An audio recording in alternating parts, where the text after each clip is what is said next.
Welcome, folks, to Licov 2021. We missed you all last year, although I was quite happy, actually, because I don't like people. But here we are back again. They're going to show our four guests' pictures on a PowerPoint. I wouldn't necessarily be talking about the person you're seeing on the screen, but you can just get it all together in the course of the 45 minutes. We have, in no particular order, Al Telness from the United States. She works for the Washington Post and a thing called the Nib. She was born in Sweden, but she lives in the US. She's the second female ever to win the Pulitzer Prize and the first to win both the Pulitzer and the Reuben Prize. So if we had Bob Dylan here, he'd be the only person to compete. And she's also worked in animation, which I think is shown by her style. We have Lou McKeever here, a.k.a. Blue Lou, from Bristol, because somebody's got to live in Bristol. She learned drawing from her brother's comics, 2000 AD, but she still managed. And despite the fact that 2000 AD has had 2 women working for it in 50 years, she thinks the UK comic scene is like a working man's club. I don't know how she gets that idea. This is quite old now, actually. She's worked with Steve Bell, but we don't hold that against her, and Martin Rosen on The Guardian. And she's also worked for the Morning Star. Mm-hmm. So she's very, very right-wing. And Martin Rosen was described by the Daily Mail as disgusting, deranged, sick and offensive, so we'll love him. Apparently, his Twitter account went up 10 times when the Daily Mail wrote that, so I'm trying to get the Daily Mail to write an article about me. He's been everywhere except The Sun and Private Eye. That's right. Why? The Sun never asked me. Don't know why. And Ian Hislop hates my guts. And it's entirely mutual. I did a drawing of him for the Daily Mirror. He's very caricaturable. Yeah, well, I mean, I used to illustrate Tony Parsons' column in the Daily Mirror, for money, obviously. And it was a challenge every week to make sure the drawing was better than the copy, which wasn't very hard. Anyway, and I had occasion to draw Ian Hislop. And Nick Newman, who's the cartoon editor of Private Eye, at some cartooning dinner a month later, said, Ian was very, very upset. What, did you make him handsome? Well, I mean, yeah. And I said, so? And he said, but he's my best friend. But he's not my best friend. And then, not anymore, yeah, and then they started rolling me in the shit in Private Eye because of this cartoon. Okay. And so I just sent Hislop an email saying, good to know you can take it as well as give it. And, that was the end, really. So anyway, he's also done 60 books, none of them published by Private Eye. And we've got Mike Licovich from the United States. He was born in Seattle. He's got a degree in political science, so don't argue. He's a regular contributor to Atlanta Journal-Constitution, which is a book I've actually never seen in my entire life. He cites his influence from Jeff McNally, who did Shoe. If you've not seen Jeff McNally's work, it's wonderful. And the amazing Mort Drucker. After doing Bob Hope for DC Comics, back when DC Comics published something that was worth reading, Mort Drucker went on to do Mad Magazine. He did the satires of the film and television programs. He's an absolutely wonderful guy. And he's yet another Pulitzer winner. We're absolutely surrounded by award-winning people and Martin Rosen. I'm just going to do a wee bit of background to political cartooning, if you don't mind, for just a couple of minutes. I'm going to do you a wee poem here. Think not to find one meant resemblance there. We lash the vices, but the person spare. Prints should be prized, as authors should be read, who sharply smile, prevailing folly dead. That's William Hogarth from A Midnight Modern Conversation, 1732. There was obviously political cartooning since printing was invented. I remember being with the head of Microsoft one time. He said, printing's been about for about 500 years. I said, actually, you'll find printing's been about a lot longer. It's movable type that's been about for 500 years. But you never heard of movable type. But my favourite artist ever is William Hogarth. And William Hogarth is the first real master and probably the creator of sequential art because he did these sequences. He did single panel cartoons like Gin Lane, which doesn't need any explanation. One glance will show you what he was getting at. But he did a lot of interesting political comments in his modern moral subjects, his novels in paint, he called them, or engraving if he couldn't afford the paint. In plate 1 of A Harlot's Progress, the elderly gentleman leering at the young girl who's just arrived in London with his hand in his pocket, I don't think counting his change, has been identified as Colonel Chatteris, whose powerful friends saved him from the law while he was engaged in soliciting young girls for immoral purposes. Fortunately, things have changed since 1731, and even if you're a member of the royal family, you can't get away with that kind of rubbish. But it was the invention of lithography in 1796 by Alois Senefelder that led to magazines featuring cartoons. Early things like wood engraving and engraving like William Hogarth had to commission from Italy were very expensive. But lithography changed all that. Alois Senefelder wrote a book which was translated into English in 1819. It was, I translated it as Lithography for Dummies. It's got a big, long title in German. But by 1821, presses started springing up all over the UK. And in Glasgow, this enterprising guy called John Watson, whose relative had just sold the company. This is after 1825. He owned the company all that time. Well, not the same guy, but he's also called John Watson. He created the Glasgow Looking Glass, the world's first comic magazine. It featured the work of the London artist William Heath, and there were cartoons satirising Napoleon, the King of Spain, crazy pseudoscience like phrenology, the life of the King of France, which apparently was very interesting. Edinburgh politicians, well, we're from Glasgow, you've got to flag Edinburgh. The North Polar Expedition is some of William Heath's best artwork ever. We have just discovered a magazine that you will not find in the National Library called The Spy by William Heath. We don't know anything about it. It's not written anywhere, but I've seen the first issue of it. He seems to have wanted, he fell out with Watson and all that, and he went his own way. And he seems to have wanted to continue this satirical magazine with a thing called The Spy. If any of you find out anything about that, please contact me because we're very interested.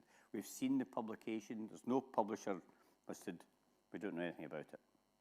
Anyway, after the Glasgow Looking Glass and the invention of lithography, you've got Punch.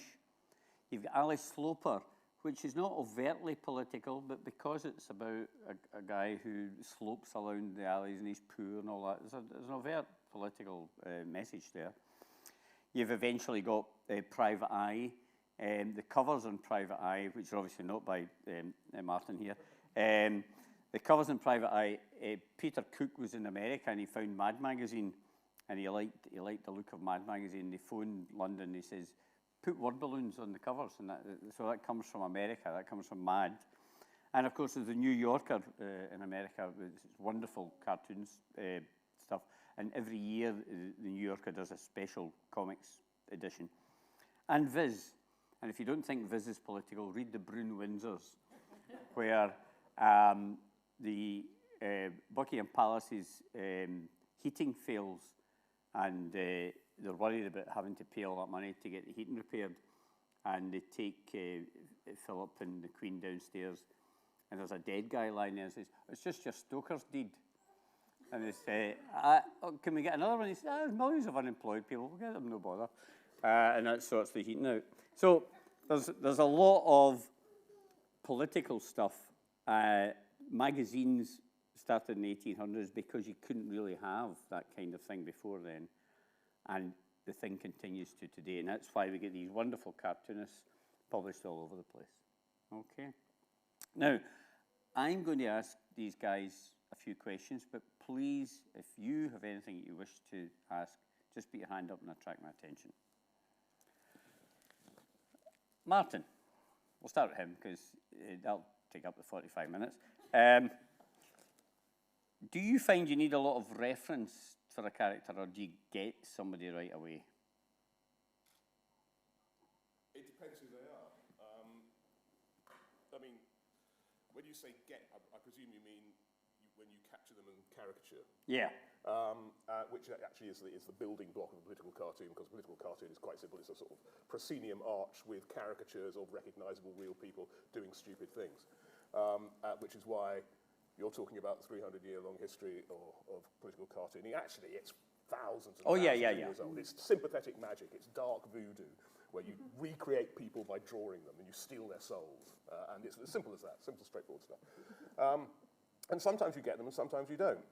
And I had a terrible dark night of the soul, actually a dark Sunday afternoon of the soul in 2016. Sunday afternoons are like that. Yeah, they're like that. But I was doing a cartoon for the Daily Mirror, and I was drawing Theresa May, who had just become Prime Minister.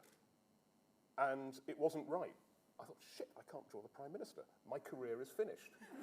And it just wasn't right. And you know, I mean, the great 20th century cartoonist David Lowe once drew Albert Einstein from the life, and Einstein said, this looks nothing like me. And Lowe said, on the contrary, it looks more like you than you do. And that's when you know a caricature is work, when it looks more like the subject than the subject. You actually, as I like to term it, you have your hand up their soul.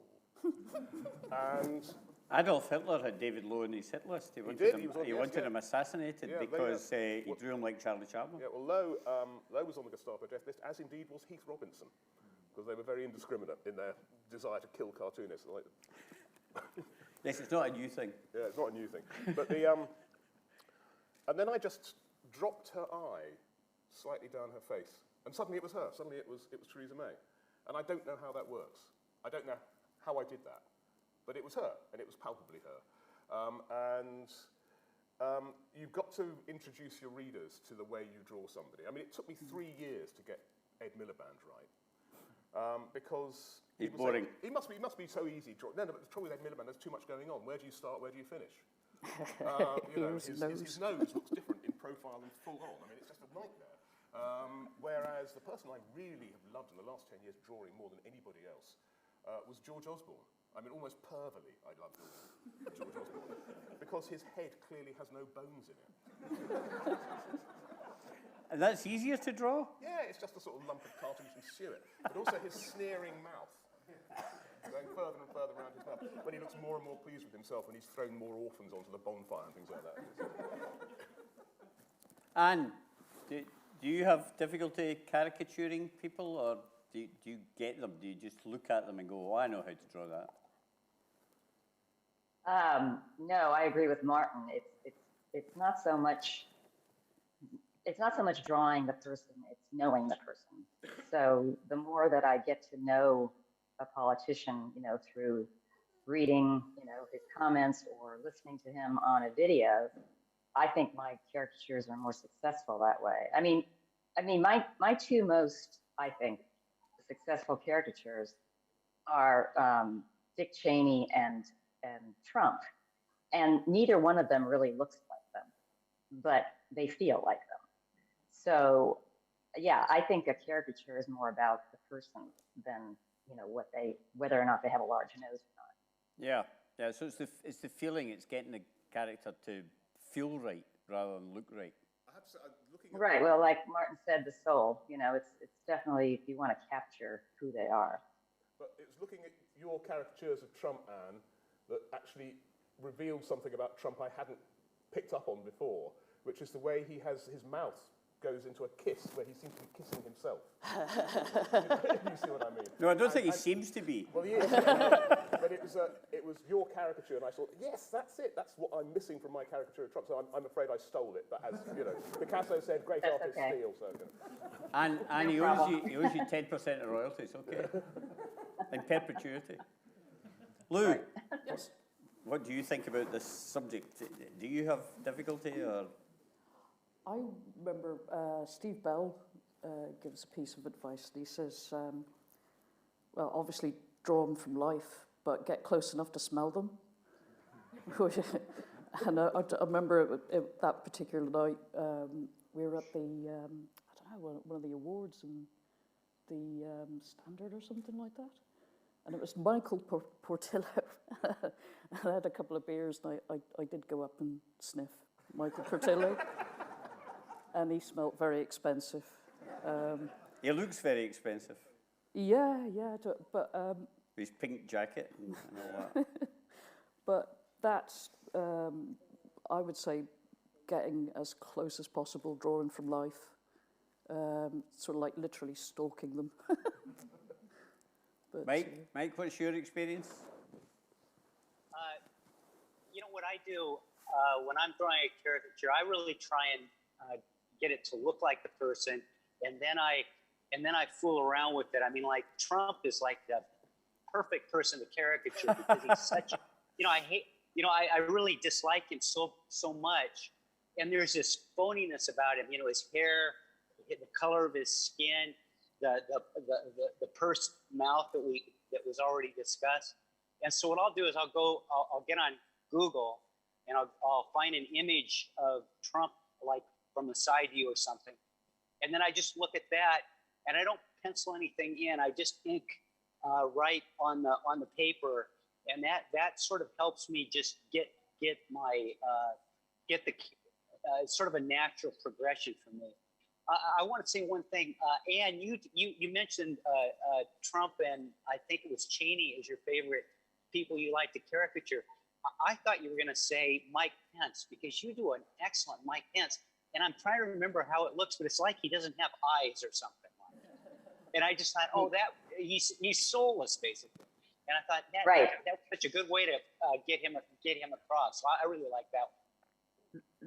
The first time I ever did Pence was, I don't know if you all remember, but there was a photograph of Pence and his wife, and I think Senator Graham, and I don't remember who else, a couple other senators, and they went down to the border, and they basically were standing there looking at all these children in cages.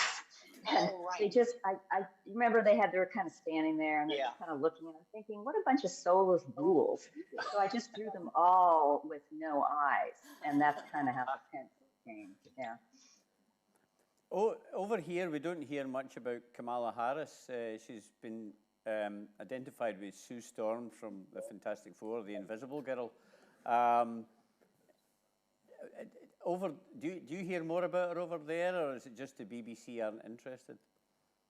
No.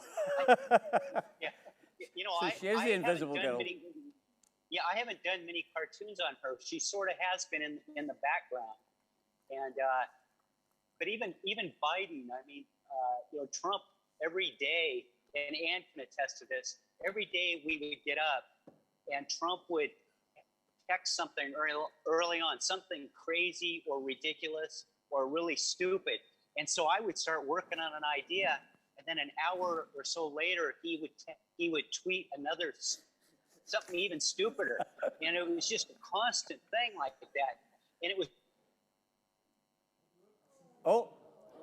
really, for me, it was really hard, because it was like, I hope you've sent Trump money for all these ideas he's giving you. I mean, the man deserves it.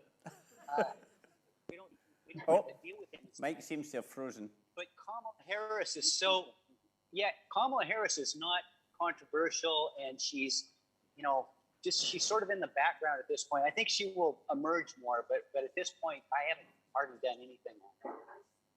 Yeah, it's difficult, isn't it? Martin, did you not go out and buy more orange paint when Trump came on the scene? I bought in lots of orange paint. But I've now got all this orange paint I don't know what to do with. We need to encourage Starmer to go to a tanning salon, I think. So. I was going to ask you about Keir Starmer. Can you find anything to say Well, about I mean, the first drawing I did of him, it was actually a collage. I printed off a slab of ye old York oak ham, and just drew his face on it, and it was more like him in a photograph. It was quite extraordinary. I mean, I thought, wow, that's, there he is. I've met him a couple of times, and he is the dullest man I've ever met in my life. Well, that's what I was trying to say. Yeah. What can you say about him? Well, I always now draw him as being completely transparent. He's just about to fade away. So during the Hartlepool by-election, he's canvassing on a doorstep, and he's sort of almost completely invisible, and these two people are saying, "Did you hear something?" "No, I don't think I did." They're looking around the place. And then when they won, they won a by-election, didn't they, by mistake? And he's sort of transparently in front of George Galloway and Johnson. And he's saying, oh, we won. How did we do that? And he was just, but, you know, to look at his predecessor, Corbyn, I sort of loved drawing Corbyn. Corbyn was great. And I gave him a nice cap, a nice sort of, it's called a Prince Heinrich cap, as favoured by Vladimir Ilyich Lenin, amongst others, but also by the Kaiser's brother. So it was a popular hat, and you know, Corbyn would wear this hat. And I gave it a red star in the middle, because actually, you know, I sort of approve of that kind of shit. You know, I'm sort of pretty left-wing. I think that's a good thing. We'd never know that from your cartoons. Yeah, I know. But I was told by one of my many interlocutors on the social media that I was personally responsible for the existence of food banks in this country because of the way I draw Jeremy Corbyn's hat. Now, who knew I had such power? Who knew I had such power? I'm not sure I get the connection there. Well, it's because I drew him wearing a hat with a red star on it, I was implying that he was in some way left-wing, which was stopping the entire nation rising up as one and making him Prime Minister by acclamation. So it is your fault? It is my fault.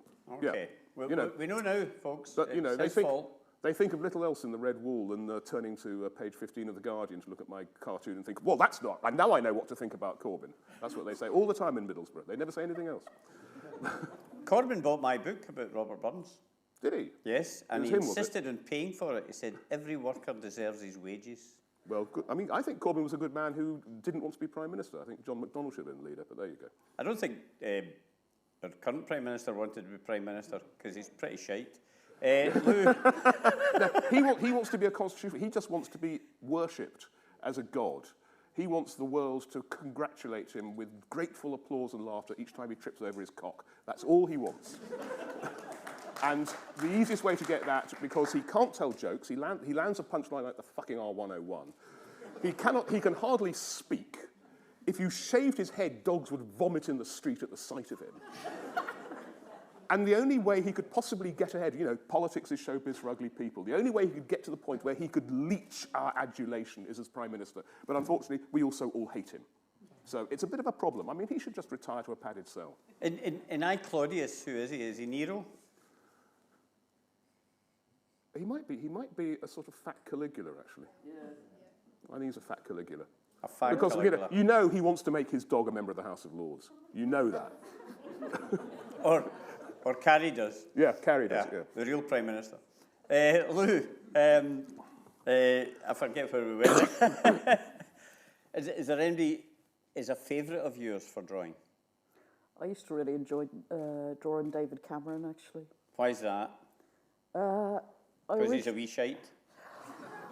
I remember like trying to get the hook, you know, when you're talking about the essence of someone. And I was doing this and doing that, and it was like, he looks like ham, you know, that sort of like gammon ham kind of thing, you know. Yeah. But that was already done kind of thing. But I had a really bad case of mastitis because I was breastfeeding my son still. And I had this swollen, pustulant breast, and I looked down and I just thought, it's David Cameron! It's just like, wow! Huge little chin and everything. And a whole lot of questions about inspiration, but I think we've covered that. Okay. Yeah, not quite going back there. And, is there anybody, apart from Trump, don't mention Trump, he's too easy, and he's bought all orange paint. MD, you really like to draw? There's a couple of senators that I don't know if like is the correct word, but I enjoy drawing them, not in a complimentary manner. So it would be Senators Graham and Cruz.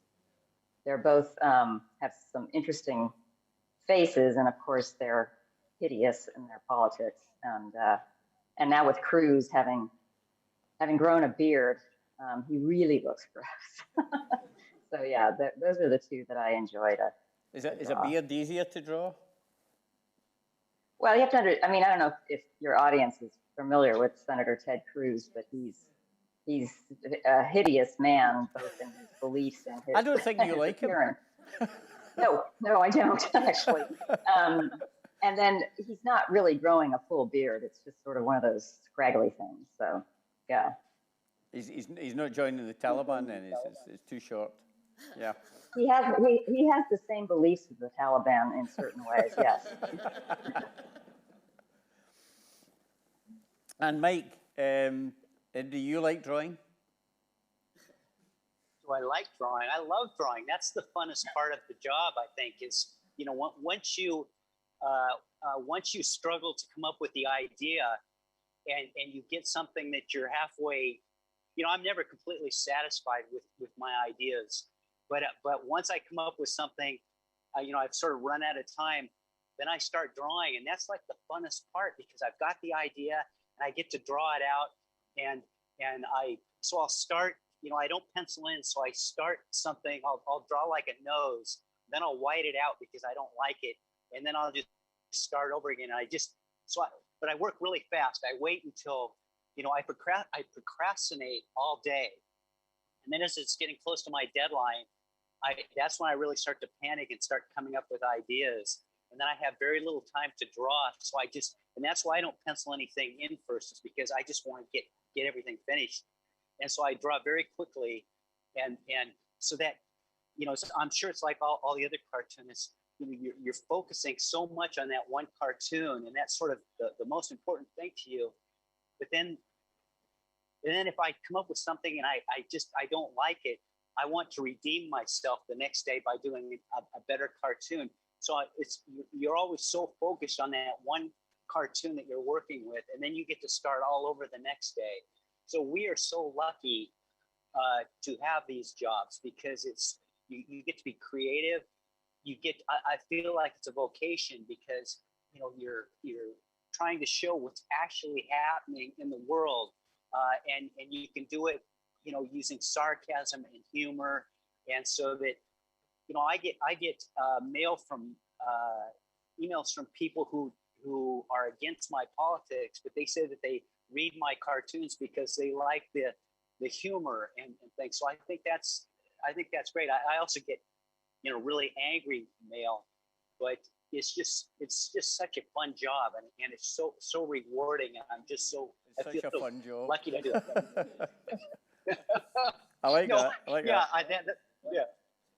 It's the death threats I like best of all. Oh, they're good. Yeah. Well, I was going to ask you, funnily enough, are there any subjects which you would not satirise? I was a bit disgusted at Cameron after the Charlie Hebdo episode, linking hands with all these politicians. He'd never heard of Charlie Hebdo, never mind reading it. And yet he was there as if, you know, a terrible loss in his life. I did a cartoon of him. It was what is technically called a triptych, where he's holding a "Je suis Charlie" sign, crying, holding an onion, and then he gets a call with his mobile phone, and he crosses out Charlie. "Je suis King Abdullah of Saudi Arabia," who just died, you know, because that was more his cup of tea. I subscribe to the basis that you know, satire is subhuman. No, it isn't. It's a subset of humour, and it's a very specific kind of humour. And it's like the American journalist H.L. Mencken's definition of journalism, which is to comfort the afflicted and afflict the comfortable. I don't attack people less powerful than me. And I am a white, middle-class, Oxbridge-educated male who works for a newspaper with an international profile. There's hardly anybody on the fucking planet as powerful as me. And therefore, well, I was going to say that, Mark. Yeah, and therefore, there's a whole swathe of people. I don't attack people because of what they are. I attack them for what they think. So I attack them for their religion, but not for their race or their gender or their ethnicity or anything like that. So I've got quite a few red lines inside my head to begin with. As I said, you know, religion is an opinion, just like voting Lib Dem. It's an opinion. You might change your mind, and therefore it's open. But we like Tim Farm. Yeah, we like Tim Farm. but it's you know, as far as I'm concerned, it's an entirely reasonable subject to satirise. Except, I mean, after Charlie Hebdo, I had one of the very rare occasions when I told The Guardian 2 days beforehand what I wanted to do. I wanted to draw the Prophet Muhammad wearing a Not in My Name T-shirt. And to their credit, they discussed it at the highest reaches of the paper for the next 36 hours, and And then said no. And then said no. And in fact, they were right, because but it would have been a thing where I'd have to go into hiding. My children, I had to ask my family how they felt about this, because it could possibly seriously alter our family life. And my son sent me a nice email. He was 26 at the time, saying, "Well, I suppose it's all right, but if you do get assassinated, can I be the person to do it?" Which cheered me up no end. And then they said no, so I did actually what was a better cartoon of me slumped on my drawing board, describing the cartoon, and say that actually some members of my family don't want to be murdered to give you miserable bastards a bit of a giggle. Yeah. Which is... That is a better cartoon. That is a better cartoon, Yeah. Can I chip in here? Yeah, about of that? course. I mean, you got to go right back to the original Muhammad cartoons. I remember that actual coming through into my inbox as an email, looking for cartoons of Muhammad. The Danish ones. Yes. That guy's just died, but he died in a car crash. Yeah. No, when I was at art college, I studied Islamic art, and I actually had the part of the Hadith written into a sketchbook about drawing. I just found it a very fascinating thing at the time. And I remember when I saw that email turn up, and I just found that it felt like it was an intentional, riling kind of the intention behind producing these cartoons. It was not satire.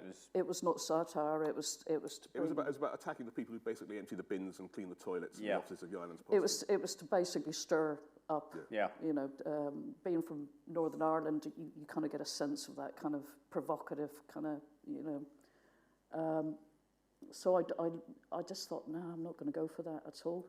It's interesting. One of the cartoonists who was paid, I think, 70 quid. They were paid 70 quid each to be placed under a sort of lifelong death sentence.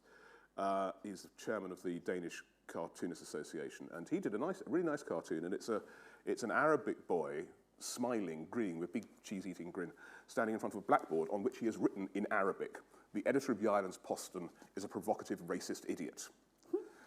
Now, the editor of the Islands Poston clearly doesn't read Arabic, so he ran the cartoon thinking it was about the Prophet Muhammad. But neither, apparently, do vast swathes of the Muslim world read Arabic, because they still place Lars under a death sentence for subverting the whole notion of this. And it stopped being about cartoons before the bloody ink was dry on the paper. It was about power. It was about, sort of certain Danish imams wishing to wield their power in a certain way and to say, look at me, look at me, look at me. And, we were aware of the fact this was the first time the word cartoon had appeared in headlines on the front pages of newspapers around the world. Well, that's good for our career prospects. Except they're going to kill us. And, it's not about cartoons, it's about something else entirely. Do you know the cartoon I did for that? Which was Do that? you remember those magic pictures that you have to stare Oh, at? yeah. I had the, what was it? You could see the deity or the prophet, basically. So he's just like, if you can't see him, do it again. Well, I did one for The Guardian of a burning Danish trade legation in Damascus. And they say, isn't it funny how they say you can sometimes see people's faces in the flames? Don't you think that? Because, shut up, don't even mention it. And the one they pulled from the Scotsman within seconds before it was just about to go into production, just about to go into print, and it was just a copy of the Islands Poston with a turban behind it, and I think someone was saying, these cartoons look nothing like me. Which I thought was a great gag, and they saw it last minute and they pulled it. Years and years ago, I published a comic called The Bogeyman, but it was just as Salman Rushdie had published Midnight Children. Midnight Children. No, the Satanic Verses. The Satanic Verses, and there was a fatwa put on him. And I'm in Glasgow, I didn't think much of that. In fact, I didn't know what fatwa went. But when down, Penguin Books phoned me because they wanted to publish the paperback of The Bogeyman. And I went down, and the place is surrounded by policemen. They put lanyard on me after searching me, and I went in, and this is to talk about a comic book with Penguin. That's how serious things were. The building was surrounded. I was being published by Penguin at the same time. Were you? My comic book version of T.S. Eliot's The Wasteland, where actually the editor's estate had a pretty similar action to the Muslim world to the Satanic Verses, unless they tried to suppress it. Yeah. Before the Danish cartoons, you had... Sorry, folks, we'll be back to you in a wee minute. you had Pastophiles, drawn by the... Persepolis. Persepolis, sorry. Yeah. The Iranian artist. Yeah. No, she actually did it's just one panel where she did all the prophets. Not a word was said about it. Nobody burned anybody, nobody shot anybody. It was done within context of her story. And that's, I remember sort of like seeing the email for the Danish cartoons, and there was this whole different kind of, you know, sort of Muhammad was depicted in comics before this, before the Danish cartoon sort of controversy, you know. Yeah, that's interesting. Yeah. That's a good book, Persepolis. Ah, it is. Anne, is there anything you would avoid? Again, don't mention Trump. Actually, I just wanted to follow up with something that Martin said, talking about the Danish cartoons from 2006, I believe. That one of them was positive, but of course nobody noticed that one. You know, that I think that kind of illustrates a bigger problem that editorial cartoonists have, and especially in age of social media, is it isn't so much the cartoon that creates controversy, it's the fact that so many people share it and don't actually look at it. They just describe it as being racist or whatever. And I think that's our biggest problem. I know it's my biggest problem.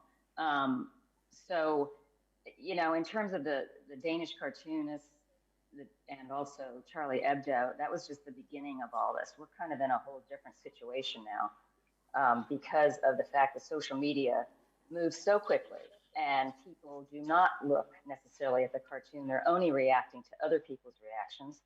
And frankly, editors and newspapers not printing the cartoons so people can have an educated discussion about them. Mike?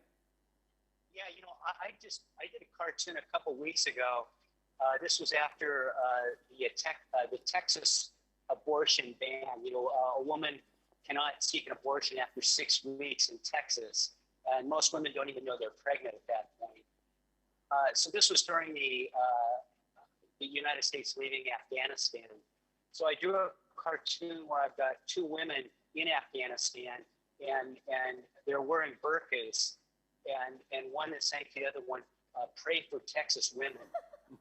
And so I like that cartoon, but then my daughter sent me Instagram or something from Ilhan Omar, who's a representative here from Minnesota, a Congress member, a Muslim Congress member, and she didn't like the cartoon, and so there was a lot of negativity about the cartoon, and so my editor was talking to an Islamic person and trying to find out what the problem was, and apparently, and I'm not sure if this is correct, but apparently there are many women in the Muslim world who don't look at the burqa as being oppressive.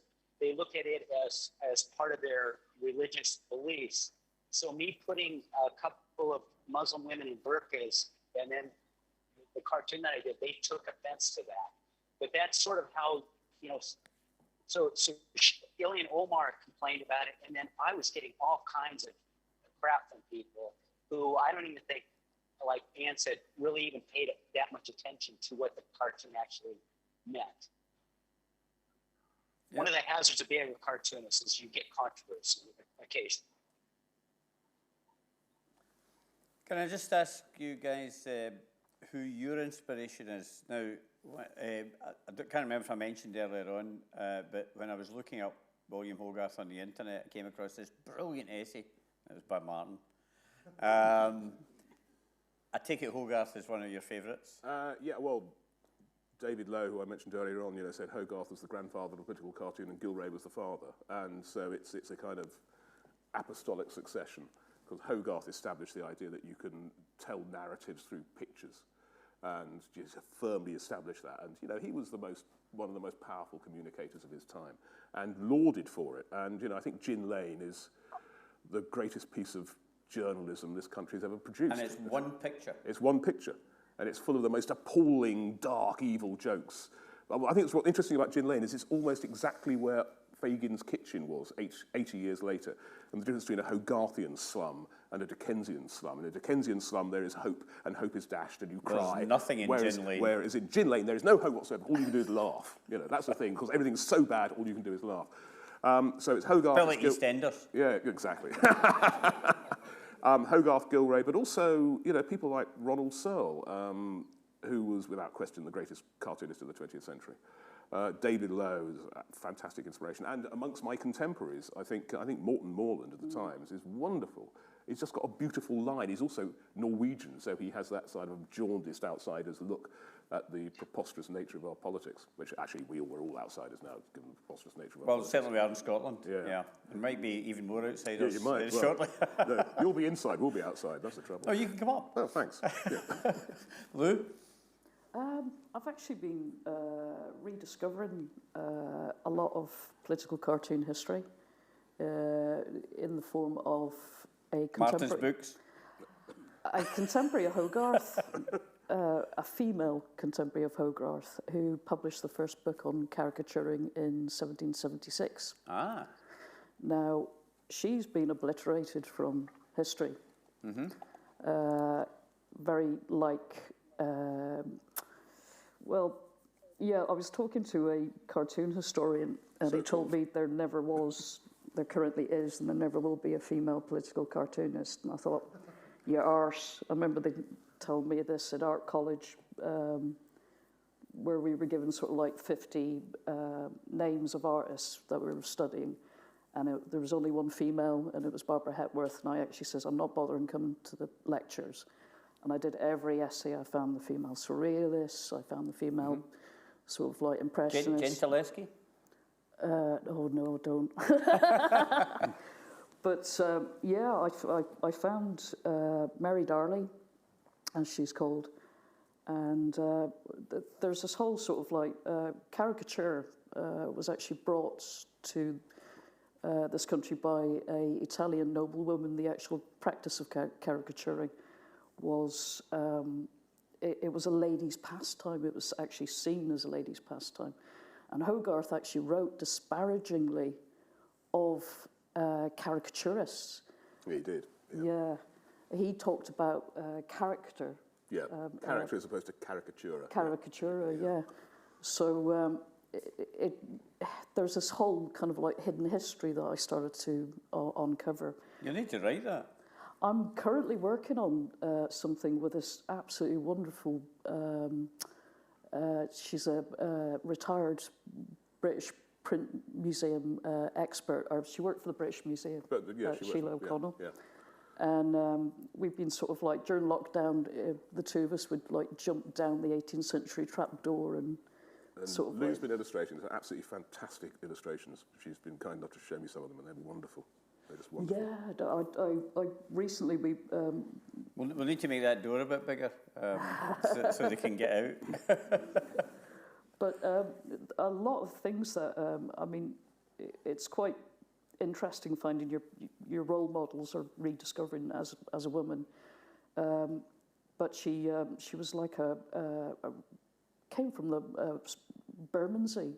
She came from a really poor family, and she ended up being sort of like buried in Martin in the Fields. But she was, I think she had beef with Hogarth. They knew each other. She does this cartoon of Hogarth. You know, when Hogarth was drawing Wilkes when he was up in court.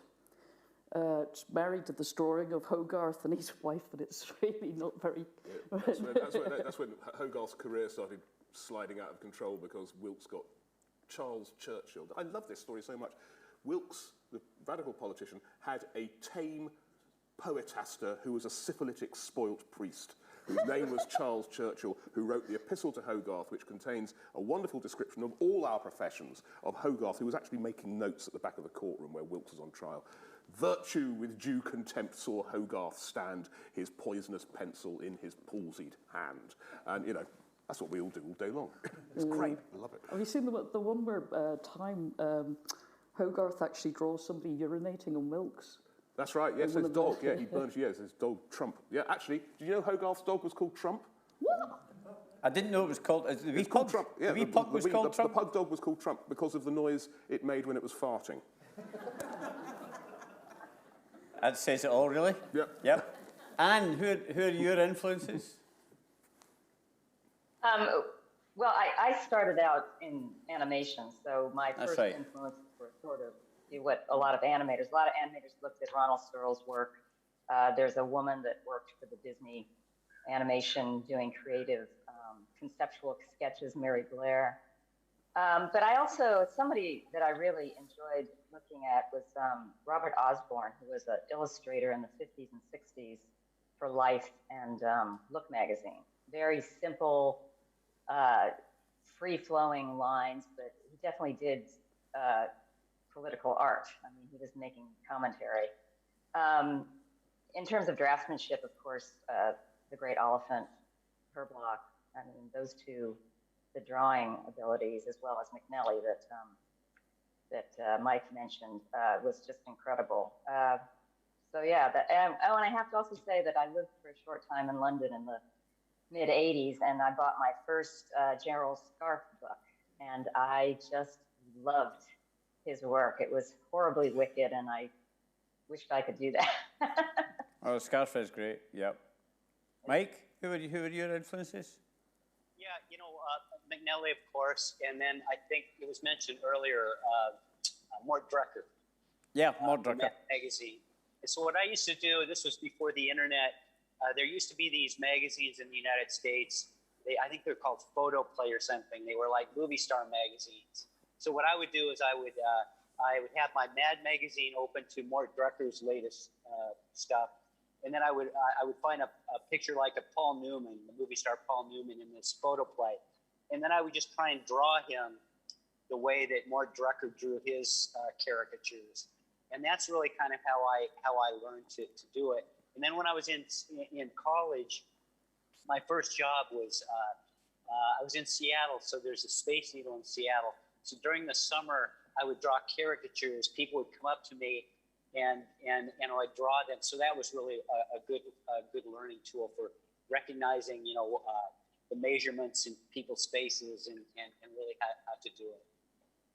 No, I think Mad Magazine at its best, if the audience here is too young to remember Mad Magazine at its best, it has been reprinted, was wonderful. It was very satirical. I actually always draw the Transport Secretary Grant Shapps as Alfred E. Newman, because he does look... That's a bit insulting to Alfred E. but Newman. he does actually look exactly like Alfred E. Newman, but he always has 3 lanyards with his different identities, because we all know Grant Shapps has 3 different identities. Which he's also Mick Jones of The Clash's cousin. Is he? Yeah. See, I hope you're all taking notes, because I am. How do they feel about that? I mentioned Dali Slopper earlier, and one thing I forgot to say was created by a female cartoonist. I've forgotten her name. Oh, yeah, of course. Marie Duval, that's right. There was another female cartoonist in the 20th century. I remember the 20th century. It was a wee while ago, wasn't it? Grace O'Malley. She actually worked for Punch. She was a female political cartoonist working for the Irish Times. She was actually married to one of the people involved in the 1916 Rising.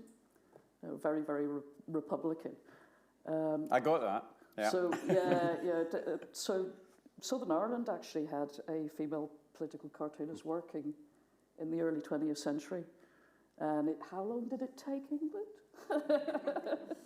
But 2000 AD said 2. Well, ish. I mean, as I keep on saying, every time I ask people to say, why aren't there more women political cartoonists, I said, don't ask me, ask the bloody editors. Yeah. You know, I've been nagging The Guardian for decades, you know, just make up some more space so you can nurture talent properly. And, you know, they sort of half-heartedly agree to this, and it never quite works. But it's deeply frustrating, because there's people like Lou. There's dozens and dozens of fantastic women cartoonists who are. But you know, the trouble is, there are in national newspapers 12 cartoonists. Is it 12? Is it that many? 12 political cartoonists, and that's because we job share. So there's 3 of us on The Guardian. There's 3 on The Times. 2 now on The Telegraph, since they sacked poor Bob Moran when he went mad. There's the Daily Mail. Your favourite? Actually, the last time I was here, I was with Paul Thomas, who had been sacked from the Daily Express on the day of the Charlie Hebdo massacre, showing a level of crassness remarkable even for the management of the Daily Express. And he was suffering from genuine hardship, but until I suggested, Max retiring from the Daily Mail, why don't you ask for the job? So I managed to get him a job. But I don't know why I said that. Paul Thomas, yes, oh, no, it doesn't matter, move on. Well, we're running out of time, folks. Are there any questions from the audience? You're too shy? Or have we been talking too much? That's also possible. The older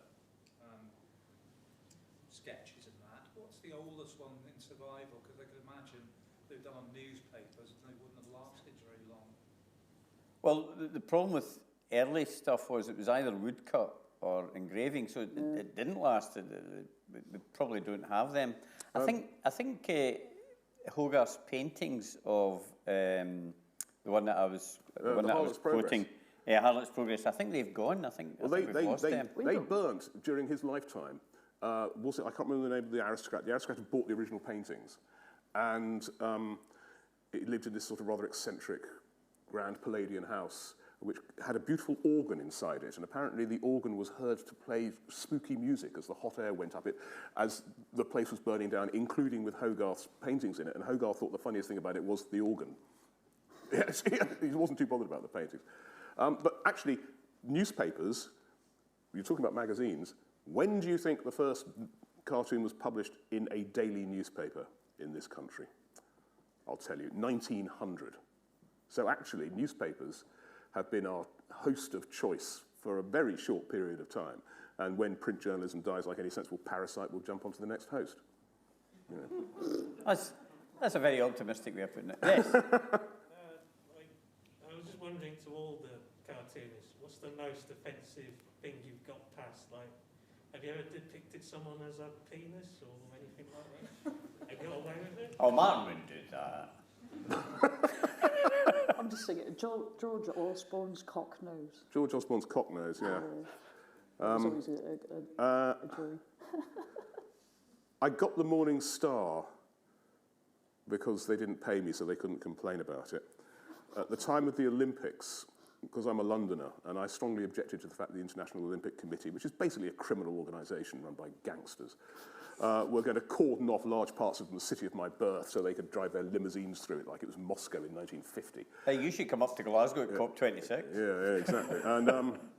And so, you weren't allowed to take a Whopper into an Olympic stadium because they were sponsored by McDonald's. So I just did this London terrorised by five-arsed pig because they said they were going to sue anybody.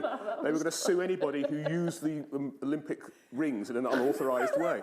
So it's just this enormous pig, and it had 5 anuses, which were the Olympic rings, through which were coming turds with brand names of the sponsors of the Olympics. On the basis that they would sue me, and I thought this would be quite a good test case because we could get a sort of veterinary proctologist in with a genuine five-arsed pig as an expert witness, but they just didn't rise to the bait. So it was a waste of time. I was trying to be as offensive as possible. And I think Martin's won there. But is there anything offensive that you've had banned by a paper or a publisher? I'm sorry, I didn't hear Is there the anything question earlier. that you've done that was banned because people regarded it as offensive? Oh, yeah. It comes with the that's territory. probably yeah, it does. I had an interesting incident a few years ago with Senator Ted Cruz, as a matter of fact. You like Ted Cruz, don't you? Yeah. No, well, apparently. But yes, I did a cartoon that it was early in the social media when newspapers finally realized that social media, they needed to deal with it. So they weren't they weren't used to the speed of social media, and they weren't used to the crazy backlash that comes from it. And the Post pulled this cartoon because Ted Cruz decided he was going to try to get to the Post through my cartoon. So yes, I've had that. That was an interesting experience. That was, like I said, that was early in the social media backlash days, and I was quiet about it at the time because I was kind of taken aback by it. But now I have a different tack when I get a tack for my cartoons. I will immediately take a screenshot of it. I will put it on Twitter, and then I let my followers go after that person. She's fearless, fearless. Mike, have you had any bad experiences? Yeah, you know, I did a cartoon. It was during the Iraq War, and it was a cartoon about Al Qaeda, and Al Qaeda. The Al Qaeda guy that I drew had a hood on and a serrated knife, and it was at the time when it was becoming apparent that America was torturing Iraqi prisoners. So I drew an American with a hood on, and he's got a rope in his hand, and he's reading a book, Torture Etiquette, and he's telling the Al Qaeda guy the appropriate way to torture. It wasn't a very good cartoon, but when it ran on the editorial page. On the opinion page next to it, there were there was a picture of a couple of U.S. military that had been beheaded by Al Qaeda. So it caused a huge firestorm, and I was getting a lot of death threats, and we had, security in our backyard, and it was just. But they say all publicity is good publicity in the end, so it all kind of ended. But hey, listen, one other thing, I have to go to a wedding in North Carolina, and I got to get going. So I've enjoyed hanging out. It's been an honor to be with you all, but I got to go. Mike, we're looking forward to your caricatures of the wedding. Okay. Oh yes, yeah. They'll have me set up in the corner somewhere drawing. Thank you, folks. Thank you all. We've got to wind up there anyway. Are you two doing a signing session in the malt room? Is that correct? Yes, the malt room just after this. I think I'll have the malt whiskey rather than the malt room. But please, could we have a lovely Lakes welcome for all our guests?